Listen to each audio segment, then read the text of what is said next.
So in 2018, can you give us a little understanding of what happened around that timeline and what the first complaint, the nature of the first complaint that came in and what made you aware of that this investigation had now started?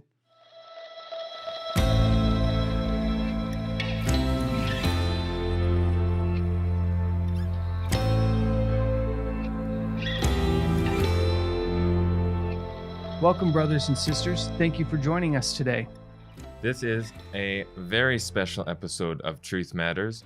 Please welcome back Barbara ONeill. As many might know, in 2018, Barbara came under intense scrutiny by an Australian health authority for advocating a health message that placed the power of the healing in the hands of the individual and not in the medical establishment and the pharmaceutical companies. This is not to say she's ever spoken against these groups, but rather taught individuals to shape their lifestyles and habits to reduce their need for them altogether. It may be fair to say this is the basis for every health and wellness expert in the world. So what was it that caused Barbara to be the focus of such a level of scrutiny that she decided to leave her home country of Australia? What would we find if we were to review the timeline of Barbara's story and consider all the information? Well, it's time to find out. Barbara, welcome back, and thank you so much for joining us again. Thank you, Matt and Mackenzie. It's great to be here. Well, I know people all over the world are anxious to know how you've been doing and managing during these last couple years of what seem like very difficult crises.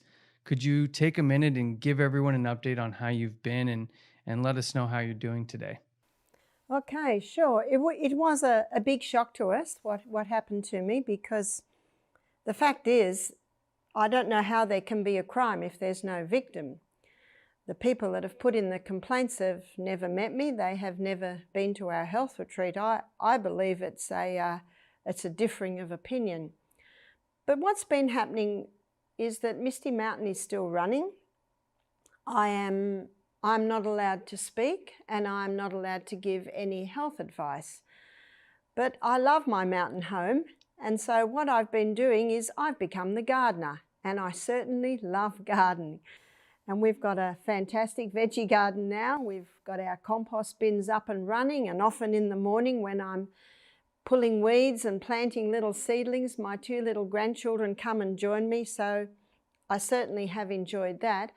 Meantime as well, I worked with our cook who came over from Germany to work with us for 3 months and couldn't go home. She's still with us, and I don't think she wants to go home now. She's 25, so I was able to work in the kitchen with her for a month and guide her in Misty's ways of eating. I've also been able to sit in with our lady that's come in as our health coach and advise and guide her. And the good news is that Misty Mountain is having guests and it's running very well. And then the opportunity came. We believe it was just a tiny little window of time for me to be able to come over to the US. Things relaxed a little bit in Australia because of summer, and it was just a point in time where I could come over to the US because things are starting to relax now in the US, in the Northern Hemisphere, because of summer, because the fact is people don't get as many colds and flus in the summer seasons. So when you ask how have we been, we've been great. I guess that's a real Aussie way of saying it, great mate, is that right? Or we say beauty mate.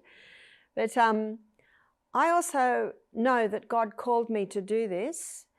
It was something that I hesitated at because I'm quite shy. But I also know that whatever God asks you to do, He will enable you to do it. And so I also wondered what God had in plan, or what God had in store for me now, what God had planned for me now. So I happily worked in the garden. I see it as my year of rest. Well, anyone that knows me knows that I don't stop, but I certainly enjoyed the garden. I was able to get a nice dose of sun every day and certainly had time to memorize and consider where God would be asking me to go next. Well, we're very grateful that you've been able to join us.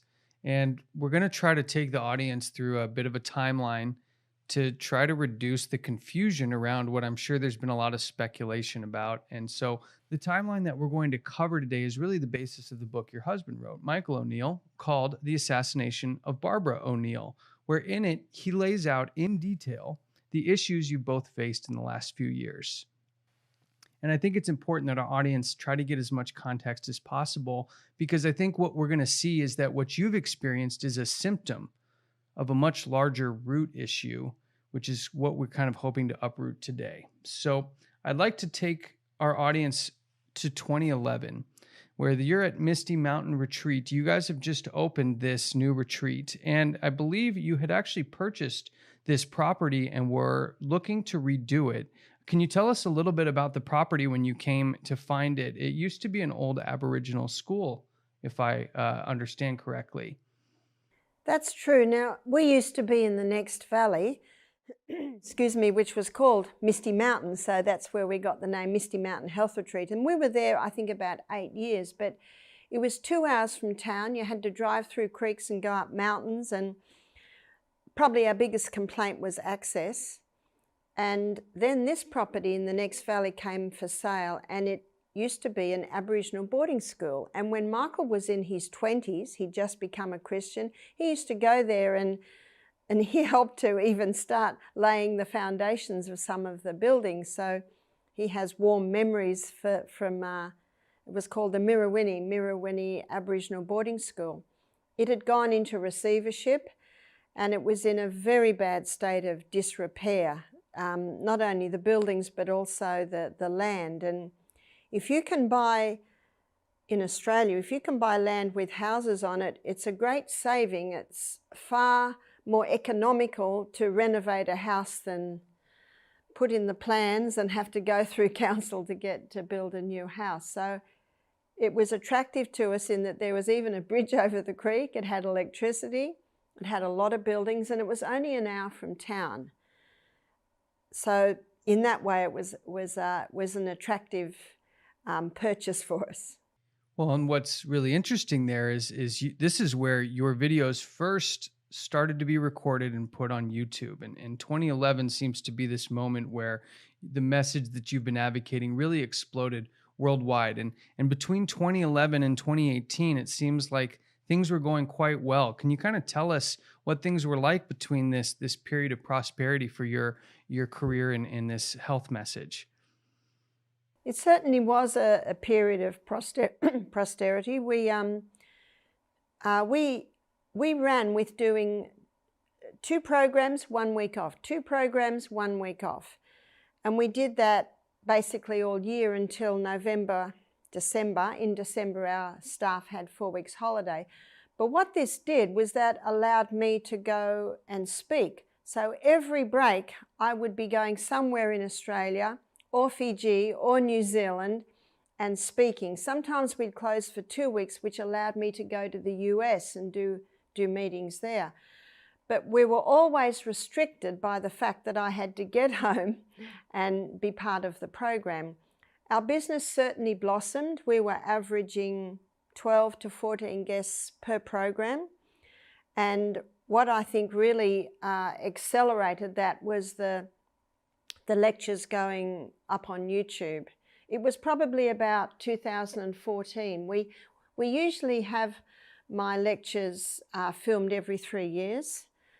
So it was about 2014 when a guy named Henry he's got a ministry called Beyond Patmos. He asked permission to put the lectures on YouTube, and that's when things really blossomed, so to speak. We basically, after that, we did not have to spend any money on advertising because the YouTube videos did it. Even when I was lecturing in town, so if I was lecturing in town, I usually, that's in the week off, I do Tuesday night, Wednesday, Thursday, Friday night, and then I do a Saturday morning lecture on the mind. Those meetings blossomed because they would advertise Barbara ONeill. People would say, "Who's she?" They would Google it, find my lectures, get a taste of it and think, yeah, that's interesting. So the YouTube videos really just opened the field for us.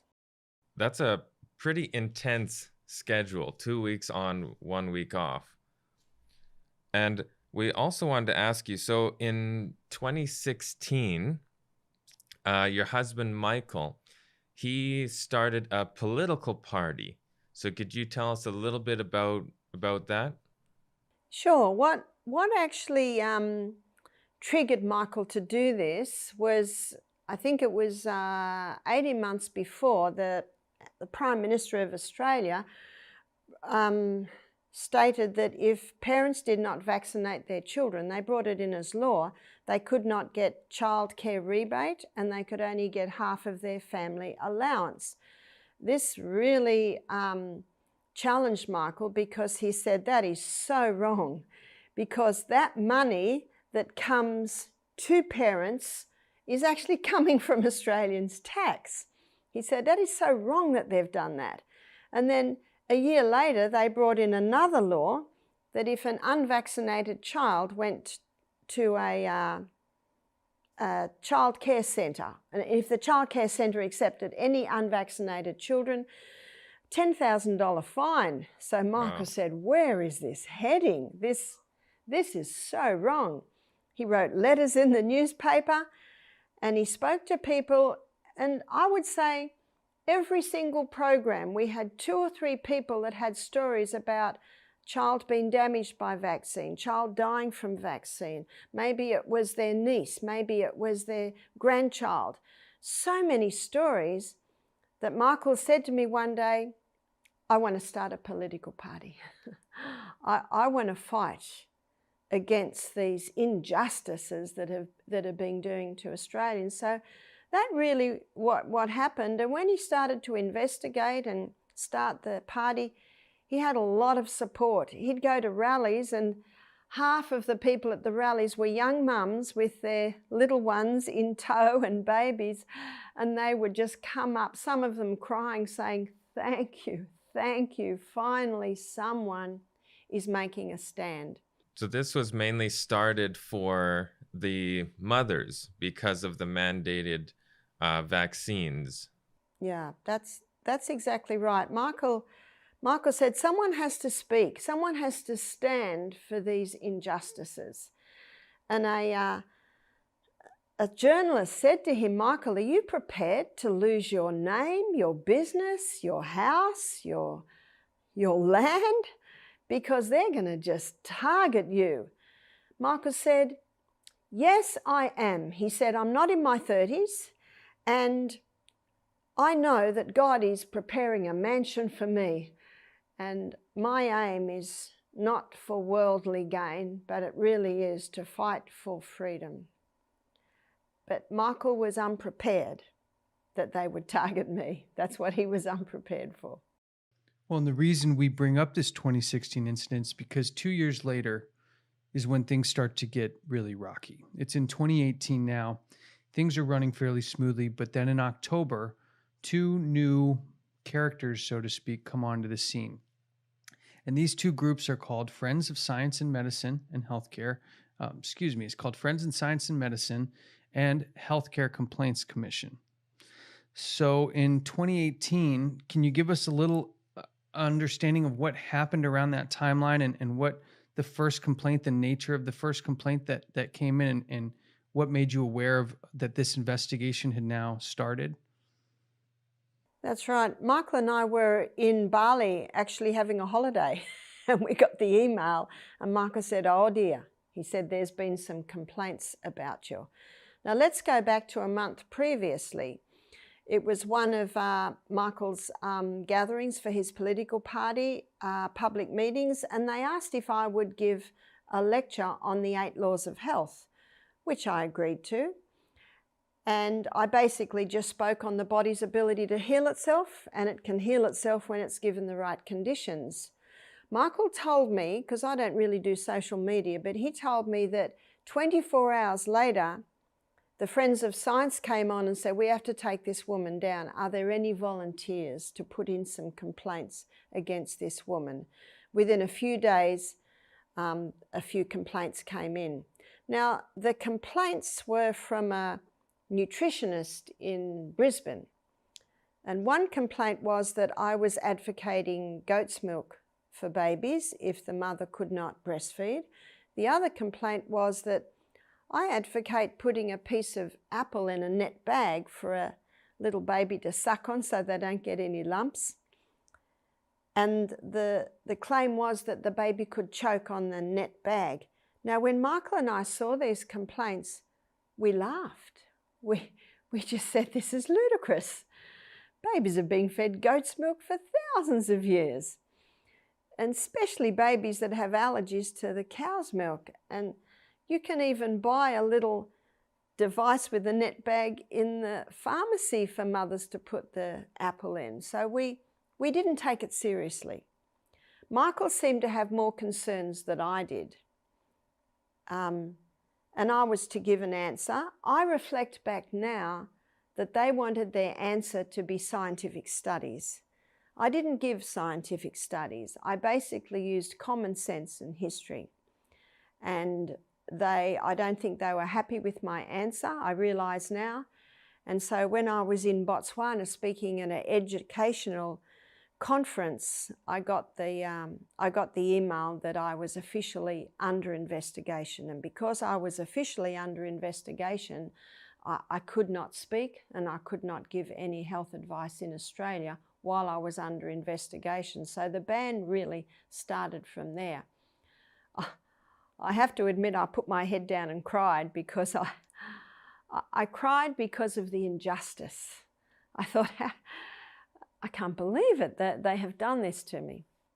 So did you get any complaints or any people testify who you actually had worked with previously, or this was all just unrelated parties? Totally unrelated parties.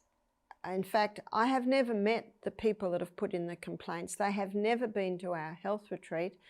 And that's why I also presumed that the Healthcare Complaints Commission would just view this as a differences opinion, which really is what it is. Well, and to that end, there was a change.org petition put up for you that received 50,000 signatures in defense of your practices and your teachings and the results that people had from following it. And the number of complaints against you from people you have treated, 0. So can you tell us a little bit about the surprise that you may have had when getting this kind of support? 50,000 signatures is not a small feat. What reaction did you get when you submitted, or when whoever put this petition up submitted these 50,000 signatures in relation to 0 complaints against? I was overwhelmed. In fact, the thought of it even makes me a little emotional now.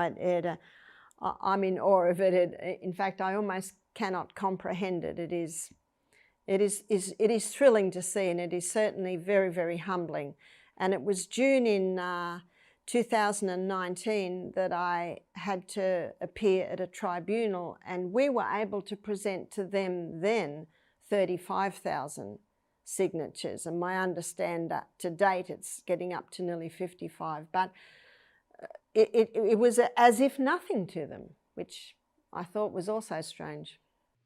Well, I read in Michael's book that you actually had a call to send emails. I think it was Michael who requested that people send emails directly to, if I'm not mistaken, the head of the HCCC, that broke their email servers. And instead of them reading the testimonies and then being impacted by the very real world positive results, I believe they just reached back and said, please have people stop emailing us. So when they emailed me and said, we respectfully request that you take our email down because we can't function because our email is so clogged. So my husband wrote back and said, we respectfully request that you lift the ban. And I'm sure that was met with full compliance. It was met with silence. So there were essentially three complaints. The nature of what led you up into the tribunal, so to speak, were three complaints. We had one from a Queensland dietitian and nutritionist for your recommendation of goat's milk for infants who can't take formula. We had another one which was kind of a garbled list of accusations from somebody taking issue with some of your statements on your YouTube videos regarding antibiotics, vaccines, and cancers. And then you had kind of an anonymous complaint from a group that promoted vaccines. So essentially what we have are three separate groups or individuals logging complaints over not anything that they've seen in person, witnessed, but over your health philosophy, which really isn't your own. Aren't you advocating a message that has been around for quite some time? Absolutely. I understand, because of the work I'm in, that I have to be politically correct, and I endeavour to be politically correct. I endeavour to only make statements that can be verified. Because of what I do and where I stand, I know that I'm accountable for everything that I say. I learned early in my presentations that it's a powerful thing to be able to present without notes. So I don't use notes. And I don't know if anyone's listening has ever presented, but it can be a little bit scary. But I always pray before I present and ask God to give me wisdom. But because I don't use notes, maybe sometimes I don't say things in the right way. I possibly could be guilty of that, but I never claim to be able to cure. I never claim to be able to cure cancer, and I never have, because I can't. The body alone is the effective healer. But some of the things they've taken me to task on, they have said, Barbara says the body can heal itself, so don't go to the doctor. Well, that is something I've never said. And they also claim that I say sodium bicarbonate wraps can heal cancer, but I have never said that. So they have misused my words, which I guess is something that is as old as the hills, that the words have been misused. And it is with great confidence that I present this message, because you're right, it's not a new message. You know, for thousands of years, all through Europe, you know, there were sanitarians where people went to get help to heal various diseases through natural remedies. And in America, you've got the history of Dr. Kellogg, who had 1,000-bed health retreats, and it was famous. People came from all over the world just to experience the simple things that I have been presenting and have been done for thousands of years. So this then takes us, Barbara, to the tribunal. And, you know, in reading the book, it kind of concerned me, because you cited that there were no medical experts in attendance. Can you give us kind of what you experienced, who was there, and the environment, and the fact that it sounds like you guys tried to find some defense for quite some time, and it was like the case had leprosy, like no one would touch it. Kind of take us through going into that experience, and then what you experienced once you actually had the tribunal. That's right. I don't know the details. My husband is my mighty defender, and he found lawyers that were willing to come, and at the last minute they opted out. And the girl who sat in as our lawyer, I had never met. She was about 35, but she did tell us that she'd been through many tribunals like this before. I had her to my right, and I had Michael to my left. And across me on the long table to the right was the head of the Healthcare Complaints Commission. Then there were two lawyers. They were both female lawyers, probably about 40 years of age. The Healthcare Complaints Commission guy was, I don't know, early 50s, maybe late 40s. And then there was another guy to my left who was again in about his 50s, and he was the recorder. So that was the situation that I sat down in. And when I sat down, in front of me was a file easily 2.5 inches thick on me. And everyone had that file in front of them. There was a screen up to my right where at any point they could bring up anything that I had said on my lectures. It could have possibly been a terrifying thing to sit in, but I have great faith in God, and I know that He will not put me through anything that I can't cope with. And I also had the confidence that I have done nothing wrong. And when you have that confidence, it's not that scary. So there was no other medical experts that could verify that any of the accusations were actually scientifically accurate at the tribunal? No, there were none. So what was the ending conclusion then of everything? They questioned me for 2 hours, and I know that they questioned me only on the points of controversy. And one of the biggest points of controversy is the sodium bicarbonate wraps. And these are wraps that a Canadian doctor gave me many years ago now, and we've incorporated it as part of a program that people give themselves to conquer cancer in their body. And we have found, as part of a program, we have had great success. In fact, we have had people who have been able to heal from their cancer. So we knew that they would target this one. So they brought up on the screen me standing there, and I was speaking, and I had just finished demonstrating the sodium bicarbonate wraps. Now, I don't usually demonstrate them, but I was in New Zealand, and a New Zealand doctor requested that I demonstrate them. And so I did demonstrate it. He had it filmed, and he put it up on YouTube, and I was unaware of this. And it wasn't for about a year later, a lady told me she'd been doing the sodium bicarb wraps. I said, how do you know how to do them? She said, well, you've got it demoed on YouTube. I said, have I? I did not even know it was up there. So let's go back to the tribunal. They bring it up, and I'm standing there and I'm speaking, and there was a question from the floor. Can you do this wrap if you're also doing chemotherapy?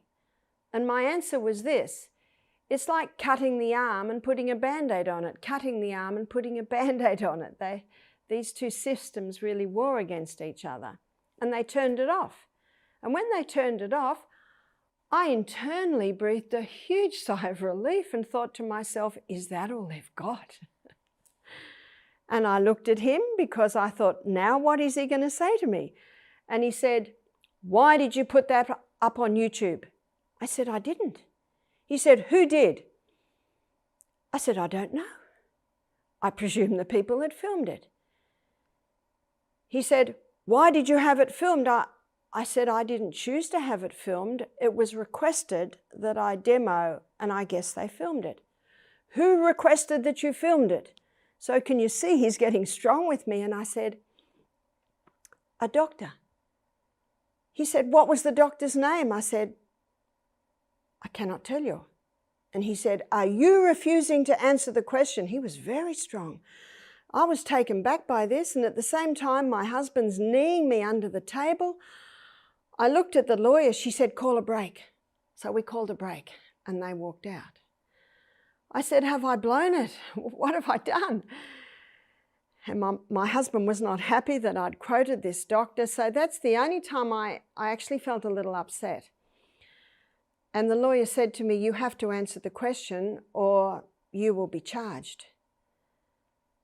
I said, okay. So they brought it back in. They started the tape up again, and the Health Care Complaints Commission, as soon as the tape was on, he looked at me, he pointed at me and said, what was the doctor's name? I said, Dr. Thomas. He said, what's his surname? I said, I don't know. It's an Indian name, and I can't pronounce it, and all of his patients call him Dr. Thomas. Where is he working? I said, New Zealand. And they just dropped it like that because they have no jurisdiction over New Zealand. Wow. Now, if it had been Australia, I think that poor doctor would have come under investigation as well. So that was probably the most difficult spot of the whole interlude, and yet I don't really think that is that difficult. And I'd like to relate one other incident, which I thought was a little strange, but this was the only other one they made quite a big deal of. And it was a lady who had conquered her cancer by doing everything at Misty Mountain. And she rang me up and she said, "Barbara, I have a letter there and I don't understand it. Could you read it to me?" I read it and I said, "Elaine, this letter says that you are cancer-free." But you know, it was in such technical terms, she couldn't understand it. And I must have related this in a lecture that had been videoed because they brought me to task on it. And the man said to me, "Why did you read that letter?" I said, "The lady asked me." Because he said, "Only a doctor can read it." I said, "She asked me to." He said, "How do you know what the words meant?" And I said, "I'm a nurse. You learn the words. I'm a natural therapist. You learn those words." He said, "What were the words?" I said, "I can't remember. It was 3 years ago." And that was the end of that dialogue. I personally thought that was a bit silly. That you shouldn't be able to read the document and not understand the words. These guys have got nothing on me, if that's all they can come up with. And so the conclusion of the matter, it sounds like there were no fines, no convictions, no trial in a public court of law, but still banned for life. Tell us a little bit about when you received that news. Well, at the end of the tribunal, going back a little bit, which went for 2 hours, and one might say, what happened in the 2 hours? They asked me questions on what I presented, and I also talked about how I'd become a Christian with the Seventh-day Adventist and how they had a health message, and Ellen White had greatly impacted me with the 8 laws of health. So I talked about such things.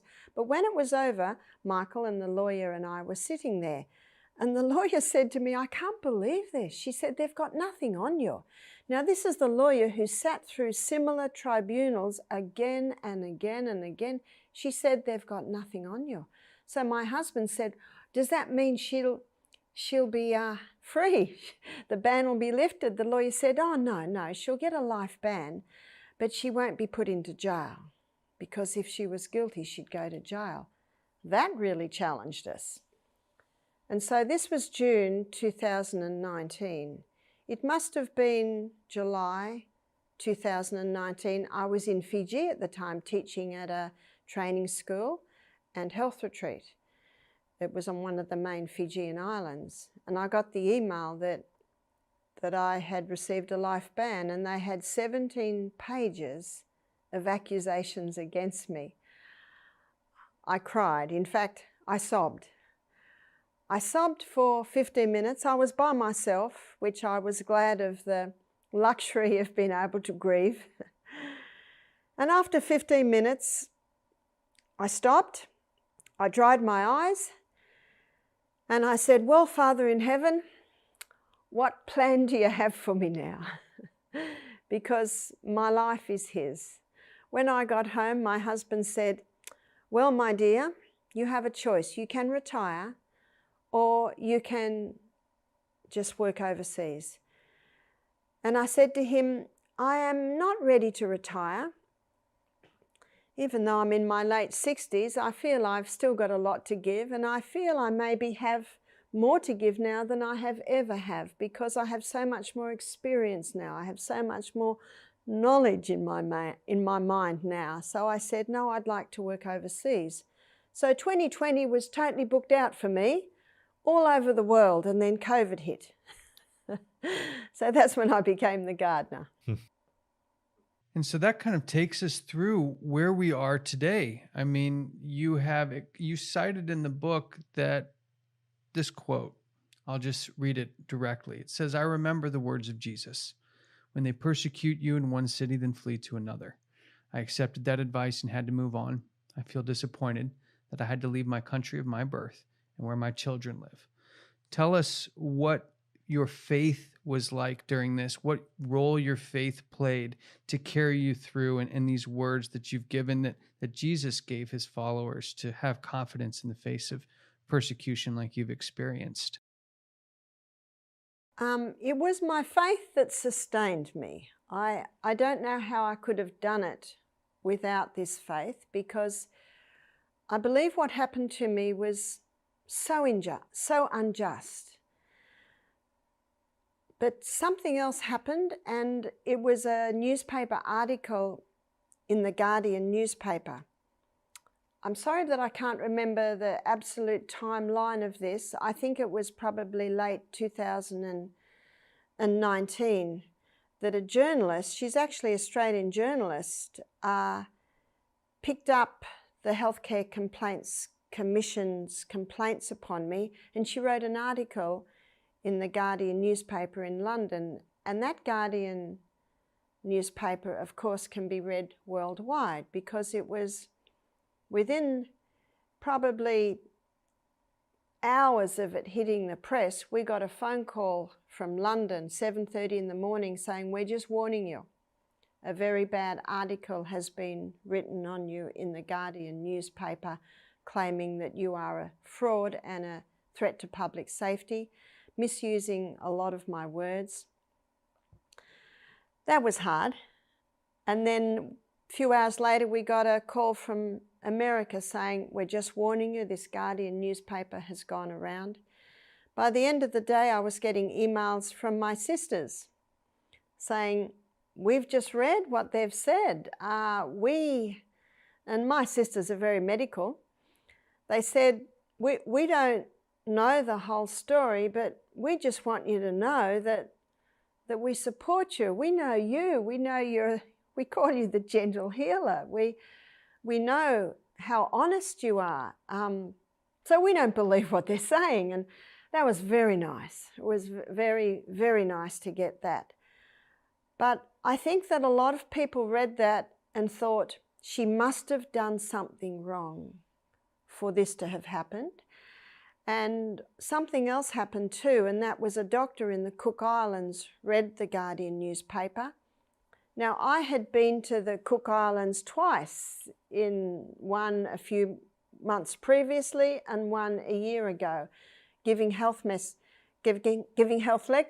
We found it where they were very successful programs, so much so that I was getting requests from other islands, even from the chiefs of those islands, wanting me to lecture there. But this doctor from the Cook Islands had read the Guardian newspaper, so he went to the Cook Island government and said, "This woman needs to be banned from our islands." That really saddened me. So we got a letter from the Cook Island government saying that I was banned from those islands. I am so sorry when people do not investigate and find out the truth for themselves. And this is really what inspired Michael to write the book, The Assassination of Barbara ONeill, to basically vindicate me, I guess, and tell the true story. When I saw the title, I said, "Michael, that's a little strong." He said, "No, it's good, it's good." The cover's red. I said, "Michael, red?" He said, "No, it's good." And also the graphic designer, they agreed that it needed to be strong. So that book, I guess, is an illustration of my husband's love for me, which my heart was really overwhelmed that he did that. But it was also Michael's sense of great injustice that had been done, and wanting to do something to fight that. Something else happened about this time, because Michael wanted to take this to court. He wanted it to be revealed in the courts, the injustice. But he says, "I'm too innocent and too ignorant to go on the court stand. I might not say the right thing." He said, I don't see their wicked designs. He said, "I see too much the good in people." Whereas he loves taking the stand because he sees straight through them. And he was at church, our local church, and he met a doctor there. And the doctor, I think, was from Romania, a European country. And he said, Michael, I want to tell you my story. He said, 30 years ago, I fled our country because of communism. Australia would not acknowledge my education as a doctor, so I did another 5 years to be acknowledged as a medical doctor in Australia. I worked as a medical doctor in Australia for another 10 years, and then a complaint was put in about me that I wasn't writing enough prescriptions, and so I became a target of the Healthcare Complaints Commission too, and they banned me because I was not writing enough prescriptions. He said, I took it to the High Court. I lost. He said, I have lost my house. He said, I've lost my job. I've lost my qualifications. He said, please don't take it to court. You'll lose everything. And it was after that interview that Michael had with that doctor that he wrote the book. And he decided not to take it to court. Well, the book definitely is attention grabbing. And I think that's a good thing, because then people's attention is grabbed. But no, she's still alive, talking to us today. But do you mind telling us a little bit what that article in The Guardian said?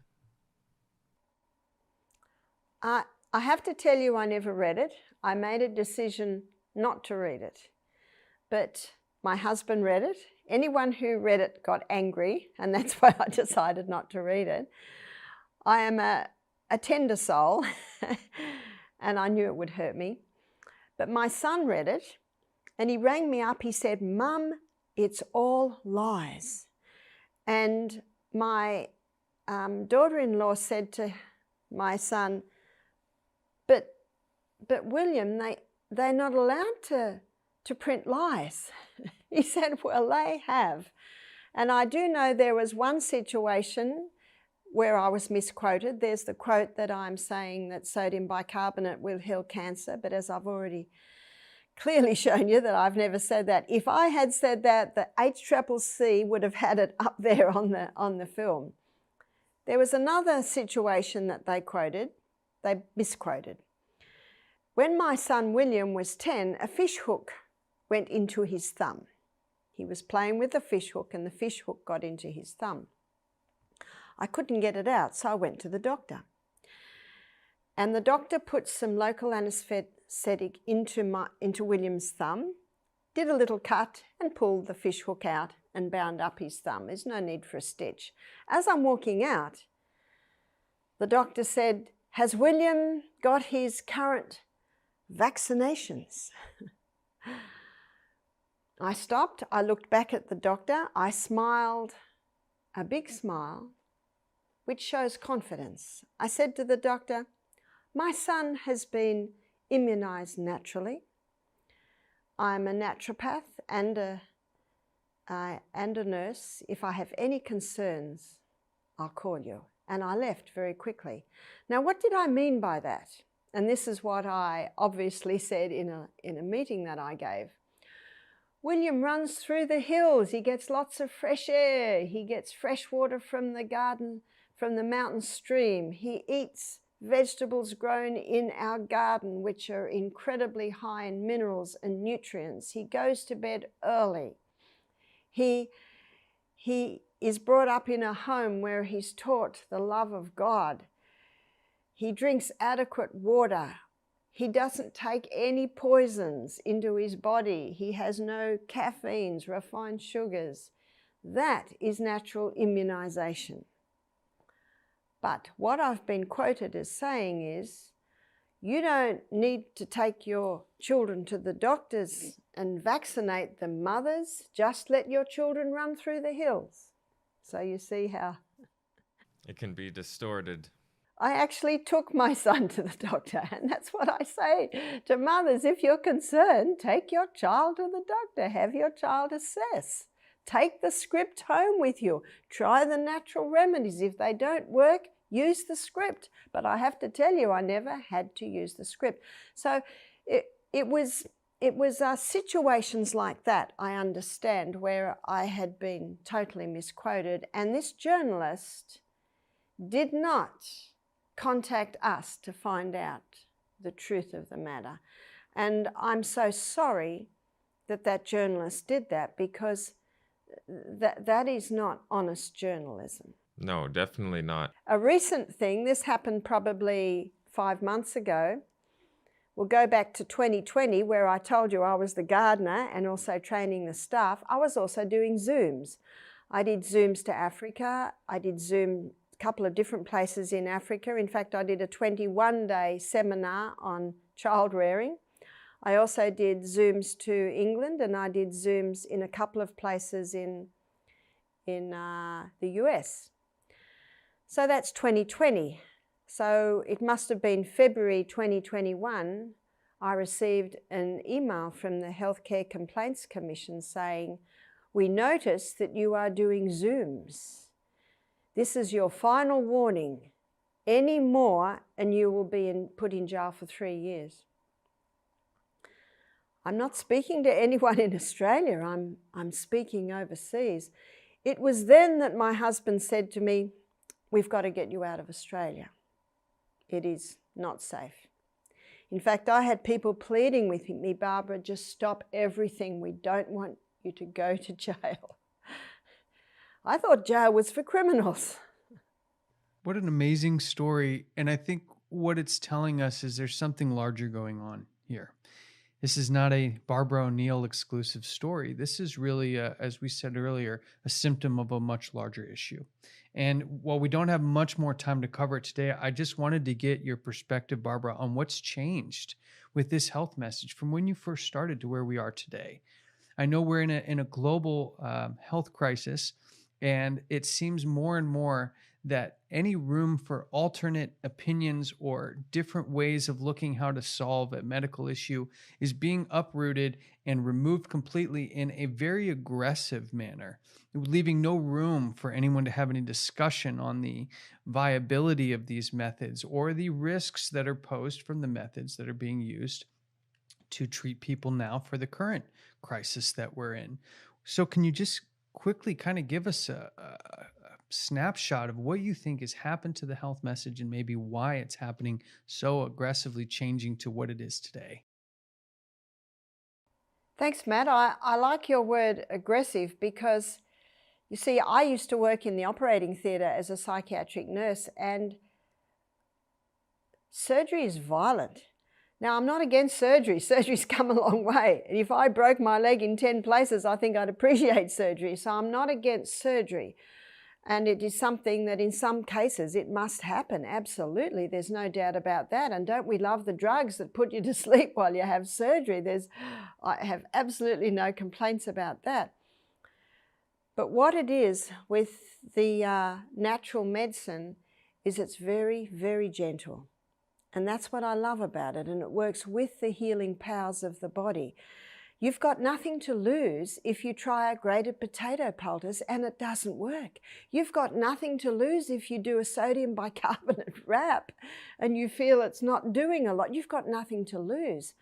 But with the medical treatments today, if you do it and you decide it hasn't worked, you've lost a lot because of the damage that the medical ones do. So you are right, Matt. There's something more sinister behind the scenes. There must be, for them to be so much opposition against natural methods of healing. I know many naturopaths in Australia who are working, and they say to me, "I'm a little bit worried if I'll be taken down." I said, "You won't be taken down because your husband doesn't have a political party." So I say to natural therapists worldwide, relax, I believe you're safe.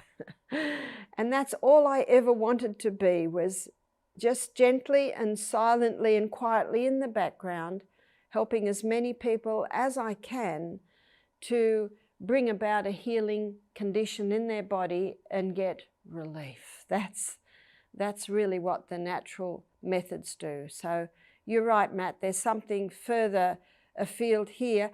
And I think never in the history of mankind have natural treatments been more important, because we're hearing horrific stories about deaths from the coronavirus, about the blood clots.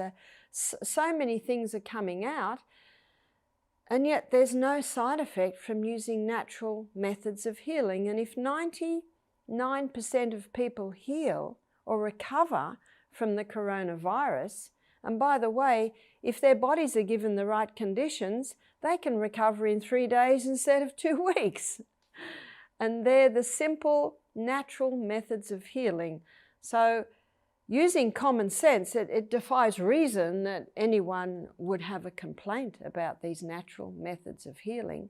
And I hesitate to say what I'm about to say next. So I'm going to say this was 5 years ago. There were 4 doctors that got me to go to their towns and give these messages, because they know if everyone knew what to do to their bodies when they get sick, casualty visits would drop, doctor visits would drop.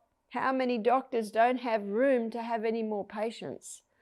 So I hesitate to say it, because far be it from me to put those doctors in a position where they might lose their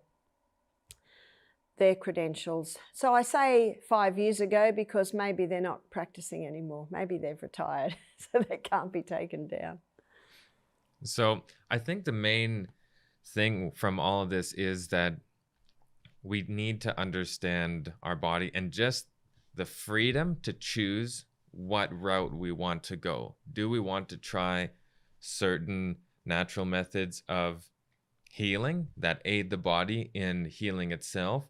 Or do we want to take conventional route, but we at least need that choice? It's not a free country if we're forced to go a certain way that only benefits a certain group of people. That's absolutely right. I think, well said, Mackenzie, and this is what my husband's political party is about. It's the Informed Medical Options Party. Notice the word informed, notice the word option. It's really a political party that is fighting for free choice. You see, God's government is a government of choice, and it is our God-given right as human beings to be able to choose. If someone chooses the vaccine, I respect their choice. And what I would like is that same respect back if I choose not to have the vaccine. I also was going to say, young people in their 30s and 40s might not recall the Light Horseman. The Light Horseman was a group of soldiers, hundreds, I think it may be even thousands, who fought in the First World War. My grandfather was a Light Horseman. Please Google it. You'll be impressed with this Australian Light Horseman. They were fearless. My grandfather went to war with a total disregard for his safety to fight for my freedoms.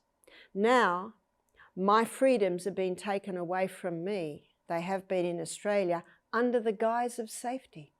And I find it interesting that Michael's political party has a very principled point, in the sense that how many people have exhausted traditional medical treatments to only have doctors, surgeons, and medical practitioners tell them there's no more options, only to come try the natural remedies as a last resort. And really, what other options would they have?